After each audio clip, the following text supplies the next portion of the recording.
पिछली वीडियो में हम लोगों ने चर्चा किया कि अर्थशास्त्र क्या है। इसके अंतर्गत हम लोग यह देख रहे थे कि विभिन्न अर्थशास्त्रियों ने कैसे अर्थशास्त्र की परिभाषा अपने विचारों में, अपने शब्दों में दिया है, ठीक है। और उसी आधार पर हम आज चर्चा करेंगे थोड़ी सी। उसके बाद हम आज देखेंगे कि व्यष्टि अर्थशास्त्र क्या है, ठीक है। आज का मेरा मेन जो टॉपिक है वो है व्यष्टि अर्थशास्त्र क्या है, इस पर चर्चा होने वाली है। लेकिन उससे पहले हम उन सभी परिभाषाओं को एक संक्षिप्त रूप में आपको बता दें कि एडम स्मिथ ने क्या कहा, धन का विज्ञान, अर्थशास्त्र को क्या कहा, धन का विज्ञान। वहीं प्रोफेसर अल्फ्रेड मार्शल ने क्या कहा, कल्याण का विज्ञान। वहीं फिर प्रोफेसर रॉबिन्स ने क्या कहा, चयन का विज्ञान। और एक और कंसेप्ट हम लोग देखे थे, डेवलपमेंट कंसेप्ट, उसके अंतर्गत पी ए सैमुअल्सन का परिभाषा था अर्थशास्त्र के बारे में। उन्होंने अभी और भविष्य में उत्पादन के साधनों का या फिर जो वस्तु उत्पादित हुआ है उसका किस प्रकार से अभी और किस प्रकार से भविष्य में वितरण किया जाएगा, लोगों के बीच, समाज के बीच किस प्रकार से वितरण किया जाएगा, इस पर चर्चा हो रही थी। यानी कि सभी परिभाषाओं को देखा जाए तो गोल मॉडल करके एक जो बहुत ही अच्छा परिभाषा निकल सकता है वो यह है कि अर्थशास्त्र का मौलिक संबंध वस्तुओं एवं सेवाओं के उत्पादन, उपभोग, विनिमय और वितरण से है। ध्यान में रखिए, इन जो चारों आर्थिक क्रियाओं का नाम लिया हमने, इसी से फॉर्मुलेट होता है एक अर्थव्यवस्था। व्यष्टि अर्थशास्त्र क्या है, इससे पहले एक महत्वपूर्ण बात आपको बता दें। अर्थशास्त्र के विद्यार्थी को यह पता होना चाहिए कि अर्थशास्त्र के दो भाग, व्यष्टि अर्थशास्त्र और समष्टि अर्थशास्त्र। तो व्यष्टि और समष्टि जो शब्द है, इन दोनों शब्दों की रचना और इसका प्रयोग सबसे पहले प्रोफेसर रैगनर फ्रीश ने किया था। कब किया था? 1933 में किया था। और रैगनर फ्रीश जो हैं वो ओस्लो यूनिवर्सिटी के प्रोफेसर थे, ठीक है। उस समय से जब इन्होंने शब्द का प्रयोग किया, उस समय से ये शब्द इतने पॉपुलर हुए कि आज विश्व के प्राय सभी अर्थशास्त्री जो हैं इन दोनों शब्दों का प्रयोग करते हैं। ध्यान रखिए कि व्यष्टि अर्थशास्त्र को सूक्ष्म अर्थशास्त्र या फिर माइक्रो इकोनॉमिक्स के भी नाम से जानते हैं, ठीक है। तो चलिए शुरू करते हैं कि व्यष्टि अर्थशास्त्र क्या है, इसके बारे में हम विस्तार से आज चर्चा करेंगे। तो व्यष्टि अर्थशास्त्र की चर्चा करने से पहले व्यष्टि अर्थशास्त्र का अर्थ जानना बहुत जरूरी है। तो व्यष्टि जो शब्द है, ठीक है, व्यष्टि को हम लोग अंग्रेजी में बोलते हैं माइक्रो। यह माइक्रो शब्द ग्रीक भाषा के माइक्रोज से बना है। किस भाषा से? ग्रीक भाषा से। ये आपको एमसीक्यू के रूप में पूछ सकता है प्रश्न, ठीक है। और यहाँ पर हमने जो बात किया कि ग्रीक भाषा, तो ग्रीक भाषा में कौन सा वो शब्द था? तो माइक्रोज शब्द था, ठीक है, जिससे माइक्रो बना। तो माइक्रोज का अर्थ क्या होता है, ठीक है? तो माइक्रोज का अर्थ होता है छोटा। यानी कि एक लाइन में अगर इसको हम सही से बोले तो क्या हो जाएगा? व्यष्टि अर्थशास्त्र यानी कि व्यष्टि जिसका अंग्रेजी माइक्रो होता है, यह माइक्रो शब्द ग्रीक भाषा के माइक्रोज से बना है जिसका अर्थ होता है छोटा।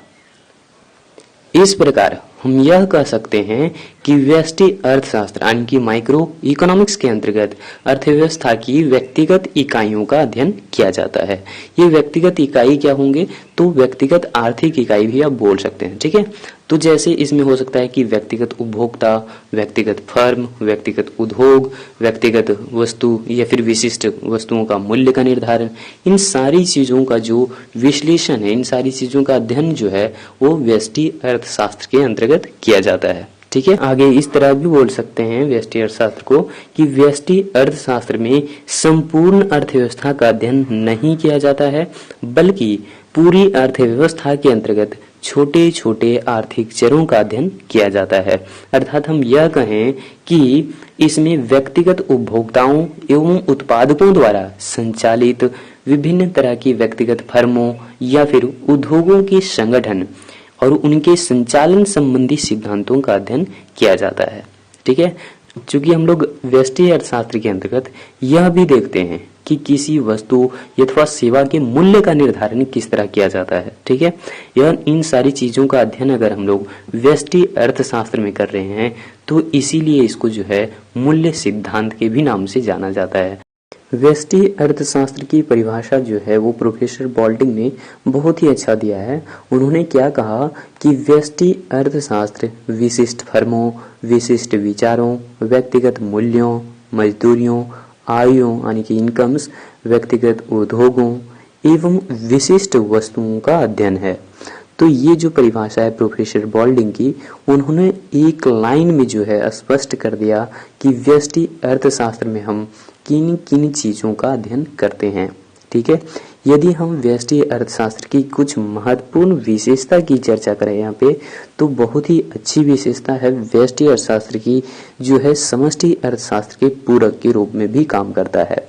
तो व्यष्टि अर्थशास्त्र की कुछ विशेषताएं हम आपको स्पष्ट करवा दें कि व्यष्टि अर्थशास्त्र में हम क्या देख रहे थे कि व्यक्तिगत इकाइयों का अध्ययन। ठीक है, हम कह सकते हैं कि व्यष्टि अर्थशास्त्र में व्यक्तिगत आर्थिक इकाइयों का अध्ययन किया जाता है। और व्यष्टि अर्थशास्त्र में जो व्यक्तिगत इकाइयों का अध्ययन किया जा रहा है, ये क्या है, छोटे छोटे आर्थिक चर हैं। ठीक है, जो संपूर्ण अर्थव्यवस्था को प्रभावित नहीं कर सकते। मान लिया जाए कि आप पूरी अर्थव्यवस्था में से एक व्यक्ति हैं, ठीक है, और उसी का अध्ययन कौन करता है, व्यष्टि अर्थशास्त्र करता है। लेकिन समझिए कि कोई कलम का उपभोग आप लगातार किए जा रहे थे, ठीक है, किसी खास पेन का उपभोग लगातार किए जा रहे थे, लेकिन आपने जो है उस पर्टिकुलर कंपनी के कलम का उपभोग करना आपने बंद कर दिया, तो क्या वो कंपनी बंद हो जाएगी? नहीं बंद होगी, है ना। क्यों? क्योंकि पूरी अर्थव्यवस्था में उसका उत्पाद जो है या फिर उसका आउटपुट जो है वो बिकता है, और सभी लोग लगभग जो है अगर उस वस्तु का उपभोग करते हैं, तो आपकी सिर्फ आपकी वजह से जो है उस कंपनी का कार्य जो है बंद नहीं होगा, यानी कि वह कंपनी बंद नहीं होगी। तो इसीलिए हम यहाँ पे क्या कर रहे हैं कि इसमें छोटे छोटे आर्थिक चरों का अध्ययन किया जाता है, जो कि संपूर्ण अर्थव्यवस्था को, पूरे अर्थव्यवस्था को प्रभावित नहीं कर सकती। अगली परिभाषा क्या है कि व्यष्टि अर्थशास्त्र का जो अध्ययन क्षेत्र है वो छोटा है ना। जैसे हमने अभी कहा कि ये पूरी अर्थव्यवस्था को प्रभावित नहीं कर सकता, ठीक है। तो ये क्या है, छोटे छोटे जो चर हैं इससे पूरी अर्थव्यवस्था प्रभावित नहीं होती, यानी कि जो व्यष्टि अर्थशास्त्र का जो अध्ययन क्षेत्र है वो छोटा है, नैरो है ना। व्यष्टि अर्थशास्त्र की अगली विशेषता जो है उसको बहुत ही ध्यान में रखिएगा कि इस बात का अध्ययन किया जाता है इसमें कि किस प्रकार से किसी वस्तु का या फिर किसी सेवा का मूल्य निर्धारण किया जाएगा। इसका अध्ययन हम लोग किसमें करते हैं, व्यष्टि अर्थशास्त्र में। समष्टि अर्थशास्त्र में किसी एक वस्तु का, किसी एक कॉपी का, किसी एक कलम का, जूते का या फिर कोई भी वस्तु है ना, उसका मूल्य निर्धारण करने की जो बात है वो व्यष्टि अर्थशास्त्र में किया जाता है। और इसीलिए तो हम लोग इसको क्या कहते हैं, मूल्य सिद्धांत या फिर कीमत सिद्धांत कहते हैं। यानी कि माइक्रो इकोनॉमिक्स को हम लोग क्या कहते हैं, प्राइस थ्योरी कहते हैं। क्लियर हो गया। अगर कोई भी समस्या है, कोई भी परेशानी है जो आपको नहीं समझ में आता है, तो आप हमें कमेंट सेक्शन के जरिए जरूर बताइए। और आज का ये वीडियो आपको कैसा लगा इसके बारे में भी आप जरूर बताइए। और हाँ, व्यष्टि अर्थशास्त्र की एक सही परिभाषा हमें कमेंट सेक्शन के जरिए जरूर बता सकते हैं।